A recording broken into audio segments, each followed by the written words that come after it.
네, 여러분 안녕하세요. 더울음 수학 원장 이승준 선생입니다.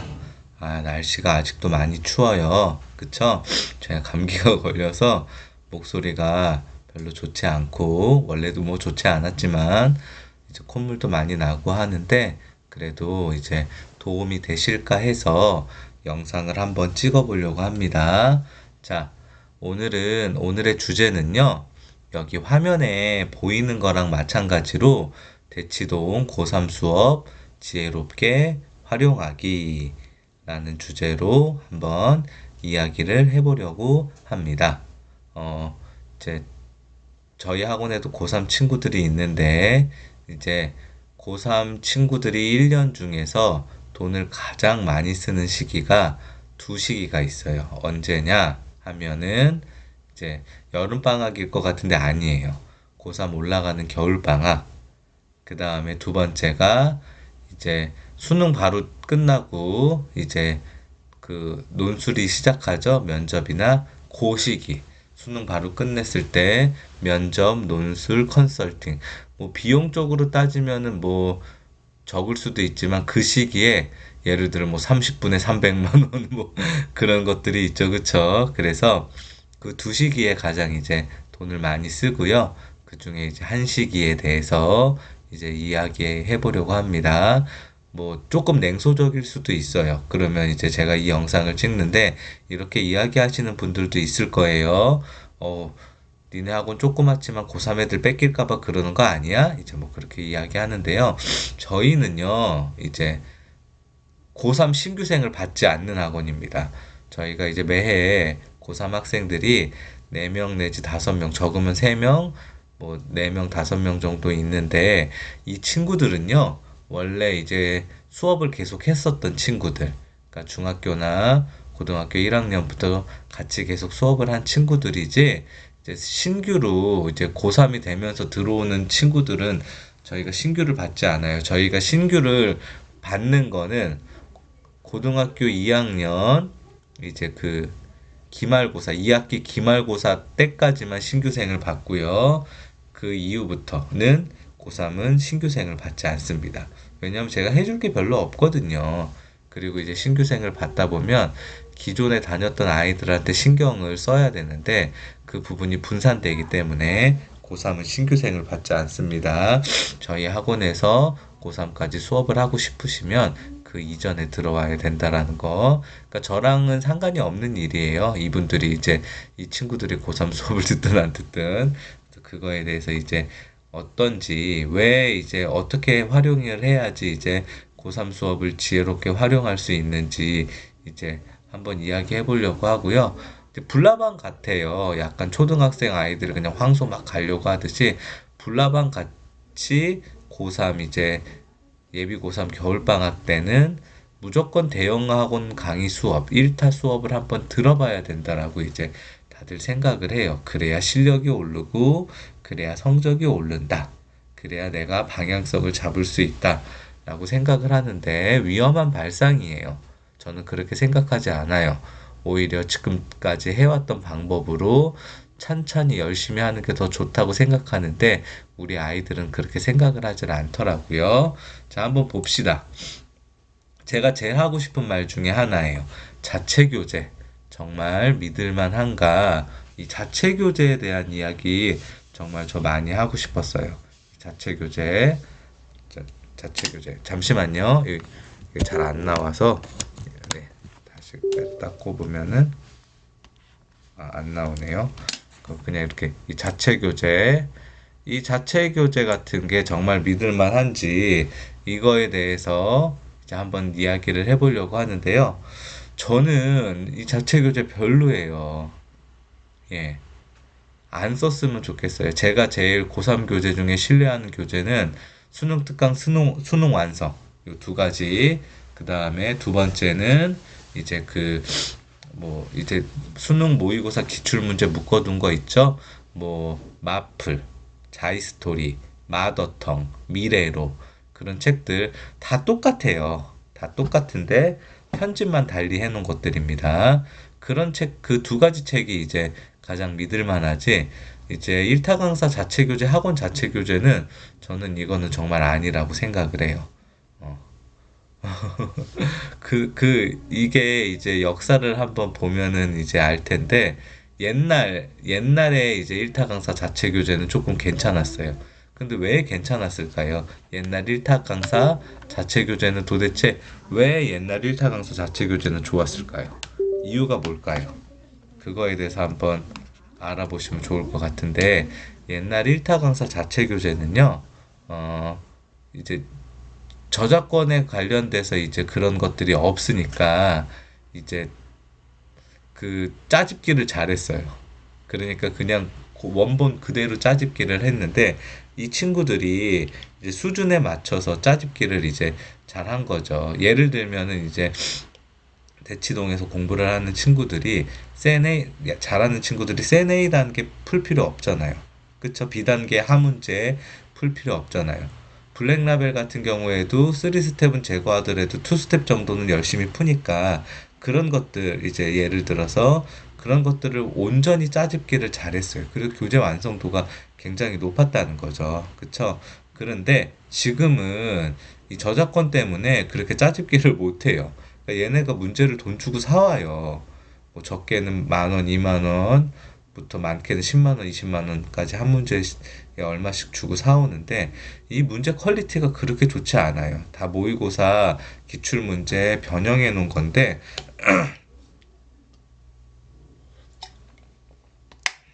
죄송합니다. 변형을 하다 보니까 이제 난이도나 그런 거에 대해서 이제 신뢰도가 좀 떨어지는 것 같아요. 봉투 모의고사도 마찬가지예요. 이제 교육청이나 평가원 모의고사처럼 난이도의 신뢰성이 굉장히 떨어집니다. 그 점수를 신뢰할 만할 수가 없어요. 그 오답하고 문제 풀고 하는 것도 그 신뢰성이 떨어져요. 수학 같은 경우는 그렇습니다. 다른 과목은 잘 모르겠는데. 그래서 저는 이 일타 강사 이제 대치동 수업 듣는 것 중에 제일 제일 안 좋은 거가 바로 이 자체 교재예요. 그리고 이 자체 교재 양이 작아요. 이제 잘하는 친구든 못하는 친구든 고3 수능 준비를 하려면 많이 풀어야 됩니다. 많이 풀어야 되는데 자체 교재 양이 작고요. 자체 교재 플러스 프린트 주는 거 있는데 그런 것들도 솔루션도 제대로 안 돼 있고 별로예요. 저는 제발 이 자체 교재로 수업 안 하고 뭐 학교에서 수능 특강, 수능 완성 설명해주고 수업해주지만 그거 이외에 학원에서도 좀 이렇게 수능 특강, 일타 강사들이 수능 특강, 수능 완성 좀 잘 푸는 방법 그런 거에 대해서 잘 이제 수업을 해주셨으면 좋겠어요. 그게 아이들한테 훨씬 더 도움이 되거든요. 그리고 이 아이들이 대치동 대형 강의를 들으면 겉멋이 들어서 수능 특강, 수능 완성은 잘 안 풀어요. 학교에서 풀었는데요. 이미 다 아는데요. 수능에 똑같은 문제 나오면 똑같이 틀리면서 아무리 연계율이 떨어졌다 그래도 50% 이상이고 그 다음에 평가원이 가장 기본으로 하는 시중 교재는 EBS 교재입니다. 그러니까 열심히 풀어야 돼요. 열심히. 근데 잘 안 풉니다. 이 너무나 안타까운 현실이에요. 이제 누구 거를 더 신뢰하냐는 거죠. 대형학원 강사 교재를 더 신뢰해요. EBS보다. 이 말도 안 되는 소리거든요, 사실. 네. 그래서 저는 좀 이 자체 교재 좀 안 썼으면 좋겠고, 우리 친구들이 이제 모의고사 기출문제, 수능 기출문제, EBS 교재를 굉장히 탄탄히 여러 번 반복하면서 풀었으면 좋겠어요. 그거 다 풀기도 버거워요. 그거 다 풀기도 버거운데 언제 그 일타 강사 그 퀄리티도 안 좋은 그 책 풀고 있어요. 그거 뭔지도 모르는 거. 제발 그러지 좀 않았으면 좋겠어요. 두 번째, 얻는 것과 잃는 것은 무엇인가? 얻는 거는 확실합니다. 하나 얻는 거, 이거 얻는 거는 확실해요. 뭐예요? 현장감. 제가 이 마우스를 써서 좀 그런데 지금 요거 패드펜이 안 돼서 현장감. 이 현장감을 얻을 수 있죠. 이제 그 대치동은 대치동 학생들만 있지는 않아요. 반포에서도 많이 가고, 분당, 그 다음에 서초, 그 다음에 용산, 송파, 그런 여러 지역, 강동에서도 오죠. 여러 지역에서 많이 학생들이 옵니다. 이제 적게는 4, 50명에서 많게는 100명 이상이 되는 학생들이 이제 수업을 들으면 웅성웅성 하면서 그 뜨거운 현장감, 어? 일찍 가서 이제 학원 맨날 5분, 10분씩 늦게 가는 친구들이 일찍 가서 막 줄도 서보고 그러면서 그 현장감 느끼는 그 뜨거운 현장감. 콘서트장 같은 그런 현장감. 예. 그러면서 이제 조금 느끼는 친구들도 있겠죠. 많지는 않아요. 왜냐하면 그러면서 이제 친구들이 느끼면 이미 그 전에 느꼈거든요. 그런 걸로 이제 느껴서 변하는 친구들은 우리 부모님의 희망사항과 본인의 희망사항이지 없다고 봐요. 저는. 그냥 그 순간만 그러는 거지. 왜냐하면 이미 학원을 안 다니는 친구들은 없기 때문에 뭐 무슨 어떤 학원을 다녔을지 모르지만 이미 학원에서 최소한 한 번 이상은 좋은 선생님을 만나서 그 선생님이 이야기를 많이 해줬을 거거든요. 그런데도 변하지 않았는데 그 뜨거운 현장감 한두 번에 아이가 변한다는 거는 사실 죄송한 말씀이지만 사실 일어나기 힘든 일이에요. 그 순간만 뜨거워지는 것 뿐입니다. 네. 제가 봤을 때는 그 현장감 하나밖에는 없는 것 같아요. 왜 그런지 제가 이제 이야기를 해보겠습니다. 이 잃는 것이 많아요. 잃는 것이 뭐냐? 아까 앞에서도 이야기했지만 그 대형 강의를 이제 저희 학원도 고3 내내 저희 학원만 다니는 친구도 있지만 대형 강의랑 같이 병행하는 친구들도 있어요. 그러면 이제 주말에 대부분 듣죠. 평일에는 저희 학원으로 오니까 주말에 그 대형 학원 강의를 듣고 이제 평일날 옵니다. 평일날 와서 열심히 이제 풀어준 거 필기를 해와요. 필기도 해오고 그래서 뭐 이제 와서 질문을 해요. 그러면은 이제 물어봅니다. 저한테. 선생님, 이렇게 선생님이 설명을 해줬는데 뭔 말인지 모르겠어요. 그래요. 뭐를 꼼꼼히 빼곡히 적어왔어요. 풀이를. 근데 뭔지 몰라요. 뭘 적었는지 몰라요.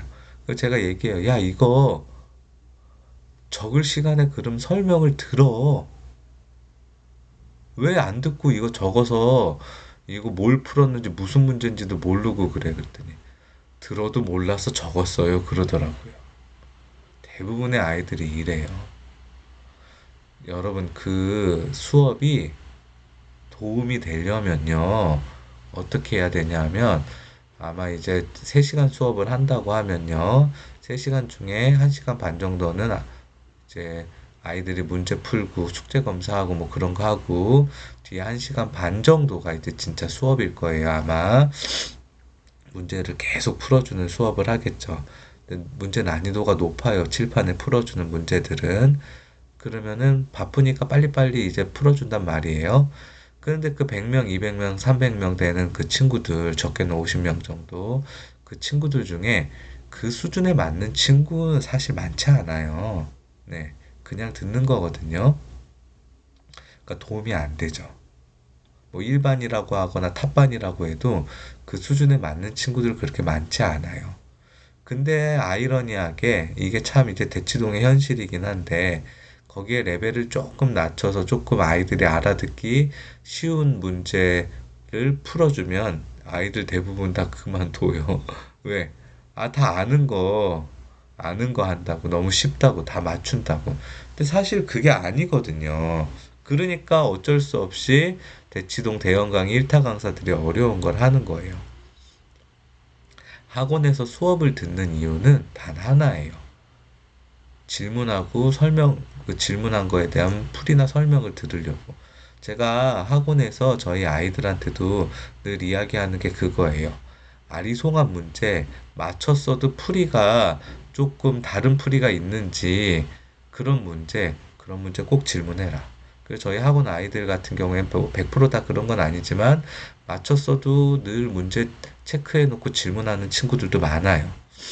그러면 이제 제가 이제 생각하는 이상적인 수업이라면 그런 중간이나 중상 정도 난이도 문제를 1타 강사들이 잘 푸니까 1타 강사들이 이거는 해설지 풀인데 나는 이거는 좀 동의할 수 없어. 조금 더 쉽게 푸는 방법, 이 문제가 어디서 파생되어 나왔는지, 어떤 개념인지, 그런 것들을 설명해줘야 아이들이 이제 효과가 있고 도움이 되는데, 이제 뭐, 물론 그게 수요가 없어서도 그렇게 안 하겠지만, 이제 주구장창 어려운 문제만 풀고 아이들은 또 그런 걸 좋아해요. 자기가 모르는 문제를 이제 들었다 알았다 그런다고요. 근데 실제로 모르죠. 그 적어온 거 제가 다시 설명해주고 그래도 몰라요. 네. 그래서 그거를 이해시키려면 그 한 문제 가지고 굉장히 오래 걸려요. 아직 그 수준이 아니라는 거죠. 그런데도 수업을 듣습니다. 굉장히 많이 남은 것 같아요. 돈도 굉장히 많이 썼어요. 그런데 시간이 흐르면 그렇게 많이 남지 않은 거예요. 그러니까 정시 시험을 잘 보는 친구가 많지 않은 거죠. 단순히 시험운이 아니에요. 공부 방향과 방법이 잘못됐다는 거죠. 제가 봤을 때는 얻는 것보다 잃는 게 더 많은 것 같아요. 인강 한번 들어봐요. 돌려서도 들어보고 그러면서 수준을 체크해보면 좋잖아요. 나 현장 강의 찍은 거니까. 내가 들을 수 있는 수준인지 들을 수 없는 수준인지. 들을 수 없는 수준의 수업을 듣는 거는 전혀 도움이 되지 않아요. 그 수업을 도움이 되려면 3시간짜리 수업을 들었을 때 집에 와서 3배, 4배 정도의 시간을 들이면서 다시 문제 읽어보고, 문제 풀어보고, 풀이보고, 그러면서 이제 씹어먹고 소화시키는 시간이 있어야 되는데, 우리 아이들 절대 그러지 않아요. 그냥 수업만 듣고 그 시간에 그 현장감과 열기에 있어서 필기만 하는 거예요. 도움은 절대 되지 않습니다. 네. 제가 봤을 때는 이 현장감을 얻기 위해서 너무나 많은 것을 잃는 것 같아요. 그래서 안타까운 부분이 있습니다. 네. 너무 길어지면 여러분들이 잘 안 보니까 여러 가지 또 다른 이유들이 있지만 이 두 가지만 한번 꼽아봤어요. 제일 마음에 안 드는 거는 앞에서 이야기했지만 자체 교재. 두 번째는 얻는 것과 잃는 것에 대해서 한번 이야기해봤습니다. 우리 이제 부모님들이랑 아이들은 어떻게 생각하는지 모르지만 굉장히 중요한 시기예요. 좀 더 지혜롭게 선택을 해서 모두 다 입시에 성공할 수 있으셨으면 좋겠습니다. 시청해 주셔서 감사합니다.